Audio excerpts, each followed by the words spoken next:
You have to compulsorily support one nation, one election. If you don't support, we will lock the Jain University gates and we will still keep talking to you till you support us. No. This is a democratic forum. As a public cause, this program is being organized to tell you this is what it is. Even the cons of one nation, one election, the negative parts, whatever people said, that is also taken care in the report. As of now, if everything goes well, one nation, one election is expected in 2034. Probably you will be 9 years addition to whatever your age is now. If you are 22 or 30, you will be doing one nation, one election. So, friends, students, ladies and gentlemen, it is very important to understand all across the world, the youths are becoming radical. I am using the word called radical because they seem to be fed up with normal political parties. If you look at Germany, the just concluded election, many people have voted for a party called Alternative for Germany, AFD. And AFD has got 21% vote share, historic vote share. And if you are tracking the elections across the world, all political parties in Germany said, you are against me, I am against you, all of us are against each other. If none of us get majority, all of us will form government, but not this AFD people. So all German politicians don't want AFD, which is Alternative for Democracy, Germany, the English version of the German word. Because this political party say, you are a Nazi party, you are a rightist party, and you are so radical party, you want to change German constitution, we don't want it. But youths are voting for that party to say, we want this party in power because all of you could not deliver, we want AFD. I'm just giving you some of the statistics before you.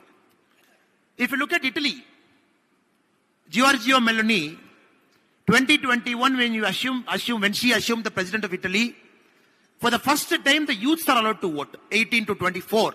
First time they were allowed to vote. She got majority of the votes. Again, if you look at America, the way Trump has come to power, it is all powered by white conservative Christian votes and many of the youths of those countries who felt a change. Nothing is wrong. None of us have got the right to criticize anybody's voting choice. Probably Germany feels like that. AFD says no asylum. I will not allow anybody inside Germany. That is their stand. Other political parties have allowed almost 1 million people, 10 lakh people into Germany for the last 4 years. So across the world, democracy is in turmoil except our country, which is seeing a stable democracy. Across the world, new parties coming up shaking, green parties getting votes, some new radical parties coming and getting 20% of the votes. So Germany, even after election, could not form a government. Canada, the Prime Minister just resigned. The new Prime Minister is taking over today, tomorrow. He is going to call for an immediate election in Canada.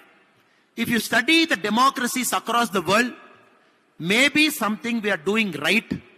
That is why the people of this country is giving chance to one political party, not once, not twice, but for the third straight time in 2024. Also to the same political party in all the legislative assemblies, time after time continuously. That is why we also understand as a major political party, probably as India's biggest political party, the party that I belong to as a Karyakarta, Bharatiya Janata Party, which has got more than 18-19 crore registered members of this party. We also believe as a big party, reforms have to happen. If we say, no, we are a big party, everything is in our favor, why should we have a one nation, one election? We are winning Lok Sabha, we are winning Assembly. Why should BJP say, everything is fine now, we will continue to be fine. But if you see, BJP as a big party is pushing for one nation, one election. We have to understand it. Because this current model is favoring BJP. The current model is favoring BJP. But still, India's largest political party is saying, we want one nation, one election because the BJP stand is nation first. We are not looking at we winning elections. We are not looking at we winning Lok Sabha. We are not looking at we winning Assembly. We are looking at 4.5 lakh crore GDP addition will happen. More youths will come and participate. Democracy will become stabilized. Democracy will become mature. That is why one of India's largest political party, the party to which some of us here belong, we want one nation, one election. Likewise, my appeal to all the eminent students who have gathered here, you also will pay attention to this one nation, one election. Read through that report. 17th, when the website is opening, you will go make your comment for or against, and you will make your voices heard. If there is a better idea, you will share your idea, so that we as a country, this democracy will stay strong. Our children will get the benefit of democracy. Our grandchildren will get the benefit of democracy. Even after we die, India should continue to be a democratic country where everybody should have equal vote, equal voice. None of us should be repressed because I am a Tamilian, I am a Kannadiga, I am from UP. None of us should be repressed from Northeast. All of us should be treated equally. That is why democracy also has to do this self-engineering to itself. You please see this one nation, one election as one of the biggest self-engineering our democracy is doing to itself. On this note, I thank all of you for your patient listening, because this is not a very touchy, not a very comfortable topic. Democracy itself, we are not happy to talk about it, and this doesn't arouse the interest also. So I'm very happy the students of this very eminent university, you have given your last 45-50 minutes of your time patiently listening to our viewpoint to say the pros, the cons, how we can make it work, and how you should participate. I'm very, very sure you will start participating. I'm very sorry, my friends who are in the first, second, and third floor. We couldn't make enough eye contact with you because you are all around us in 360 degree. Thank you so much for your patience, and thank you so much. If there is small inconvenience also, and people who are in the first 3 rows, for your patience also with this. I thank the whole Karnataka team on One Nation, One Election for organizing this very beautiful seminar and making all of us a part of it. Thank you so much. Namaskar. Jai Hind, Jai Bharat.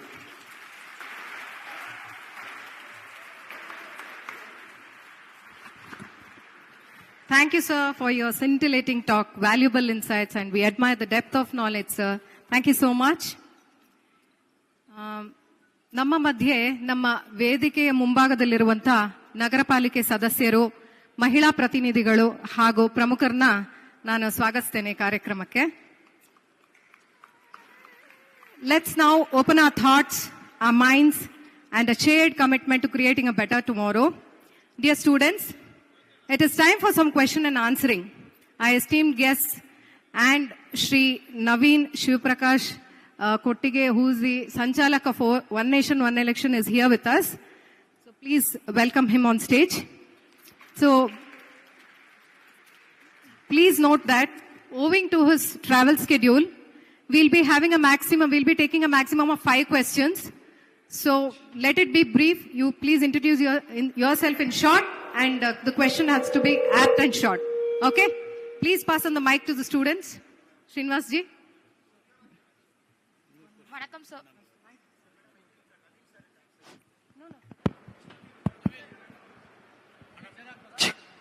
Naveen sir answer ಮಾಡ್ತಾರೆ. I will take it, then Naveen sir will take on. Sir, namaste sir. ಬೇಗ ಬಂದ್ಬಿಟ್ಟಿದ್ದೀರಾ sir. Thank you. We'll get you a chair, sir. ಅಣ್ಣ sir ಕೊಡಿ, chair ಕೊಡಬೇಕು.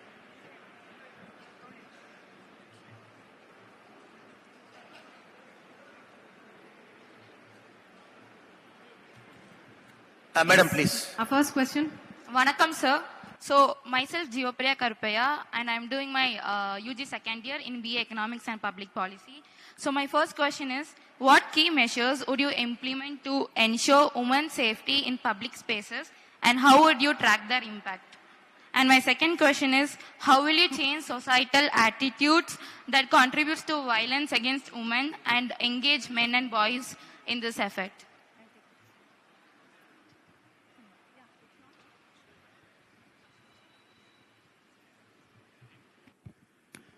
I think thank you for your question, sister. One of the biggest discussion that is happening right now, please have a seat, is about the safe spaces for our women in our country and the dignity that a woman is supposed to get and whether they're getting it. I'll give you a small statistic, sister. In my state, Tamil Nadu, in the last 3 years in Tamil Nadu, 2022, 23, 24, the number of school teachers, government school teacher, arrested for molestation or a sexual crime in a government school is 238. I'm repeating this again. In my state in Tamil Nadu, in the last 3 years, 22, 23, 24, the number of government school teachers arrested by the police for a sexual molestation or a sexual act inside the school campus on a student. Number of government school children is 52 lakh in Tamil Nadu. Is 238. Very, very serious cause of concern. And NCRB data also, if you look at it, in my state, year on year, the increase is about 8% roughly. 8% is what? The crime on women and children is increasing. So 100% your question is very valid. 100% we all have to pay our attention.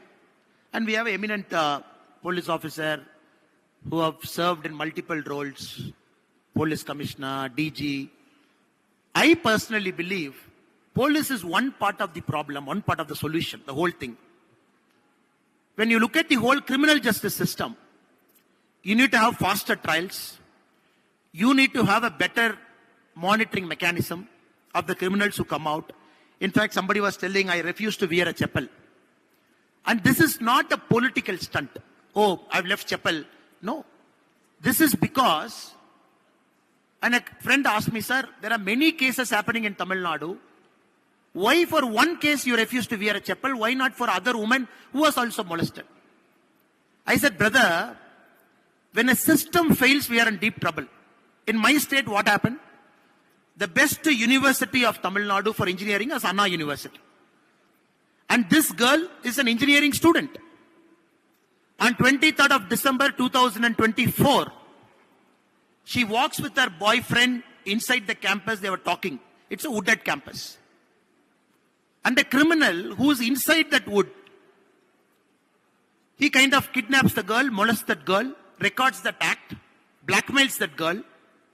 And 2 days later, the girl goes and prefers a police complaint. 1 day later, 26 December, the FIR gets leaked. The whole of Tamil Nadu knows the girl's name, the girl's father, where is the girl from. Everybody knows because the FIR has become a public document. And the person who is accused number 1 belonged to a political party who had access to that university because he had a political pass. A ruling party guy was able to enter the campus. The watchmen were able to open the gate for him. He went there. Not one. He has done multiple acts. So my anger is, here the police have also failed. Deliberately the FIR was leaked. No CCTVs were functioning. The sexual harassment post committees were not functioning in the campus. So I'm taking this as an example. So I personally believe government is also one part of the solution. A large part of the solution is, for example, let us take Jain University. I'm sure they're doing it fantastically well. I'm not commenting. But all I'm saying is, it starts from your classroom to make sure you are safe. And you have a platform to vent out your feelings anonymously. Any mistake that happens here gets addressed. There is a system here. When you go to the street, then the government takes over. Anything that happens to you, there is a platform. So, everywhere the platform has to be built and integrated across the state. Government cannot operate in silo. A private university cannot operate in silo. This is one part. The second part is, I personally believe, if you look at the sexual harassment, all the cases, close to 50-60% of predators are known to the girl. It is not an unknown predator. Close to 60% is a known predator. Uncle, Chikkappa, Doddappa, neighbor, village fellow, the person who's in the classroom, outside. This is where as a society we have a problem. Because roughly 30-40% are unknown people. Even 30-40% is very high. In some cases less than 10%. So society has to change our attitude. How we see women, how we respect women. I think it starts with basic education, building up. How we respect our mothers. What kind of respect our mothers get inside our house. How our fathers treat our mother. The kind of language we use inside our house. So it's a long answer. I'm sure when people like many of you, when you come, when you decide to get into politics or public life, so when you have a holistic solution integrating everything, I think India will be a better place. But me or you or a corporator or an MLA or a police commissioner, it's a daily battle for us. When society on its own reforms, then the battle becomes smoother and easier. Thank you. Thank you so much.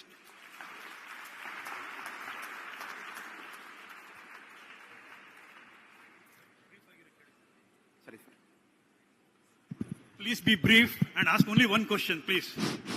Two more. Good afternoon, sir. ನನ್ನ ಹೆಸರು Monika, second year BCom student. ನನ್ನ question ಏನಂದ್ರೆ, ಇವಾಗ by chance state government ಏನಾದರೂ collapse ಆದರೆ ಅಥವಾ no confidence motion ಏನಾದರೂ ಆದರೆ ಮಿಡ್ ಟರ್ಮ್ ಎಲೆಕ್ಷನ್ ಹೇಗೆ ಮ್ಯಾನೇಜ್ ಆಗುತ್ತೆ sir? Sister, Dhanyavada, thank you so much. I think our question is fine. You all have great ideas. And the committee, please said, committee has given a report. So 2034, one nation, one election, Madona, Karnataka, India, one day election ಆಗ್ತದೆ. Let us imagine Karnataka government collapses by 2037. So Karnataka government should have 5 years, but it collapses in 3 years. Eight Madonna. In the report, the committee is proposing Karnataka government collapses in 2037. Elections will happen for Karnataka in 2037, but it will be only for 2 years. 2039, still Karnataka has to go for one nation, one election. So their idea is, if there is a midterm election that is happening, the midterm election's validity is only for the rest of the 5 years and not for a full 5 years. So that again 2039, we come back to one nation, one election.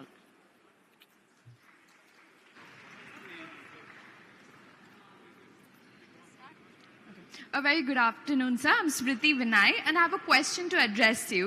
So how would this policy affect the implementation of welfare schemes, which would often accelerate before elections? Thank you, sir. Oh, thank you, Smriti ji. This is a very important question. Now, India is experimenting with multiple welfare models. Please have a seat. Please have a seat. Multiple welfare models. And some things we call a trickle-down economic effect, which we call welfare economics. And something we call a pure freebies. You just announce something before election, you want to win the election. Then there is an exchequer burden. You are not able to spend the money wisely for infrastructure development. Now, Supreme Court, as we speak, when both of us speak, there is a PIL in Supreme Court in which the political parties and election commission, they are made party to it. And Supreme Court is trying to find a balance between freebies and welfare economics. Supreme Court is asking political parties to say, what is your definition of freebie? What is your definition of welfare economics? As of now, the case is on. And different political parties are submitting their affidavits to Supreme Court. Election Commission is also there. I personally believe when one nation, one election becomes, when all of you come together on a certain point, I mentioned a sentence. Regional parties will be forced to think nationally, and national parties will be forced to think regionally. I think this is missing in our politics now. The regional parties are becoming so regional. The element of nationalism is missing in it. And second, you imagine 1 year, 2 year after election is so much burden because you want to give this much freebie. You want to announce 2,000, 2,500, whatever it is. Next 2 years, if you look at that load, I'll take Tamil Nadu, the budget is today. If you take Tamil Nadu government's budget is today. What do you think would be the debt of Tamil Nadu? What is the debt? The money that we have borrowed. Tamil Nadu is number 1 in the country. We have a debt of 9,50,000 crore. 9,50,000 crore is our debt. Highest. 26% of Tamil Nadu's GDP is our debt. Our liquor company, Taskmark alone, gives us 50,000 crore. By selling liquor, we take 50,000 crore, we put it in the budget. Every year, Tamil Nadu government is borrowing 90,000 crore to balance our budget. Now, Tamil Nadu government finance is in collapsing for the last 5 years because to supply to freebies, you are not able to generate revenue. You are borrowing money from the market that is making you a net debt state. As we speak, Tamil Nadu to repay the debt, if we don't borrow any new debt from today, it will take 36 years for us to complete our debt. So I'm putting this in perspective. So I'm sure one nation, one election when it comes would solve some of this problem. Probably you're looking at a national manifesto, you're looking at a state manifesto, you're looking at a combination of manifestos. Political parties might not do too much adventure on freebies and announcing swaps so that they can win elections at any cost. But frankly, we have to wait for one nation, one election to understand how political parties will take it forward. Because we can only guess. But I hope political parties will become mature with one nation, one elections as well. Thank you.